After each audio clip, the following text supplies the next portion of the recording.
Hello everyone and welcome back to Legal Education. In this module, we are going to discuss about the relationship between administrative law and constitutional law. तो law के basically अगर ऐसे देखें तो हमारे दो branches हो जाते हैं, administrative law and constitutional law.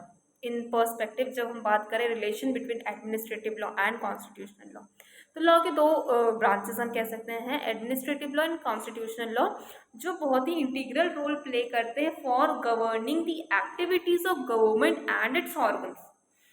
They are distinct in field, दोनों अलग अलग चीजें हैं, administrative law and constitutional law, but they play a very significant role when they overlap at some point of time.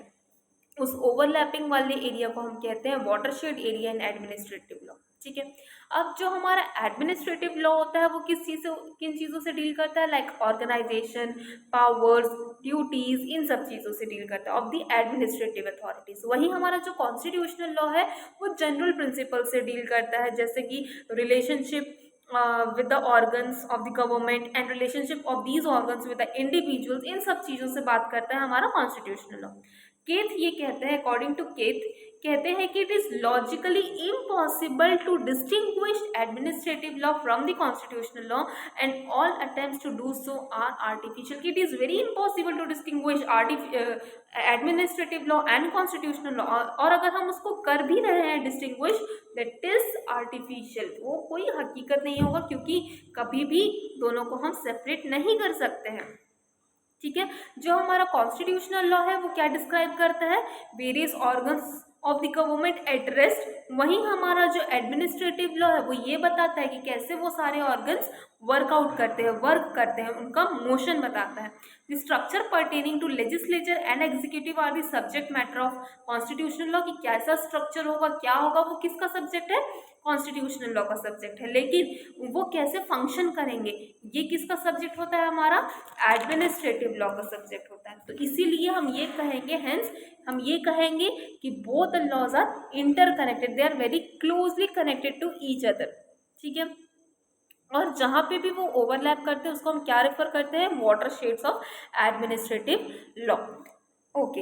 हम ऐसे देखें मोटा माटी बात, तो कॉन्स्टिट्यूशनल लॉ क्या हो गया, जीनस, और एडमिनिस्ट्रेटिव लॉ क्या हो गया, स्पीशीज.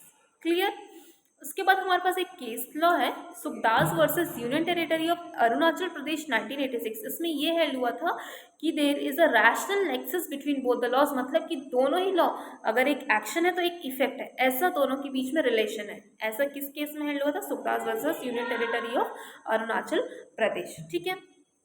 इसके बाद आता है हमारा administrative law and constitutional law as part of public law. दोनों क्या है, पब्लिक लॉ के पार्ट है. इनमें बहुत सारी सिमिलैरिटीज हैं. जैसे पहला सिमिलैरिटीज क्या है कि दोनों गवर्नमेंट के पावर्स से या गवर्नमेंट के फंक्शंस कैसे करते हैं उसके बारे में कंसर्न है, मतलब कि उसके बारे में बात करते हैं.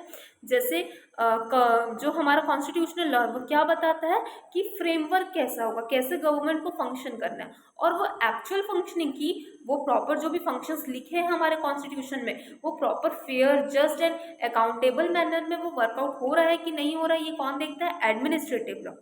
फिर हम दूसरा अगर इसमें सिमिलैरिटी देखें as in the context of public law, तो हम ये देखेंगे कि हाँ, both impose boundaries and establish mechanism of accountability. जो भी हमारा गवर्नमेंट जो भी वो काम करते हैं उसमें बाउंड्रीज इम्पोज करते हैं, उसमें अकाउंटेबिलिटी इम्पोज करते हैं कि हाँ, जो भी हमारा गवर्नमेंट काम कर रहा है उसमें अकाउंटेबिलिटी होना चाहिए. ये प्रिवेंट करता है आर्बिट्रेरीनेस और चेक करता है कि whether those authorities are performing their task very well और नॉट. तो इससे एक चेक एंड बैलेंस रहता है, ताकि ये इंश्योर हो सके कि जो भी एक्शंस हो रहे हैं वो इनकंसिस्टेंट, मतलब कि कंसिस्टेंट हो with the rule of law and do not infringe upon the rights of the individual. Clear. More over ये दोनों लॉज किस चीज़ से उससे डील करते हैं, ह्यूमन राइट्स इशू से. लाइक जो हमारा कॉन्स्टिट्यूशन है वो तो ह्यूमन लॉ से ही करता है, और वहीं हमारा जो हमारा एडमिनिस्ट्रेटिव लॉ है, एडमिनिस्ट्रेटिव लॉ है वो क्या इंश्योर करता है कि वो जो भी एडमिनिस्ट्रेटिव अथॉरिटीज़ हैं वो अपने राइट्स से, अपने डिसीजन से, जो भी अपने एक्शंस ले रहे हैं वो सारे अथॉरिटीज़ उसमें अच्छे से वर्क करें. अब हमको ये देखना है कि कौन से एरियाज हैं जहाँ पर दोनों ओवरलैप करते हैं. ठीक है. तो in India relationship between Administrative law and constitutional law is particularly significant as various constitution provisions directly impact the control and regulation of administrative authorities की जो भी administrative authorities के roles या functions हैं उसको directly impact कौन करता है, हमारा constitutional law impact करता है, ठीक है।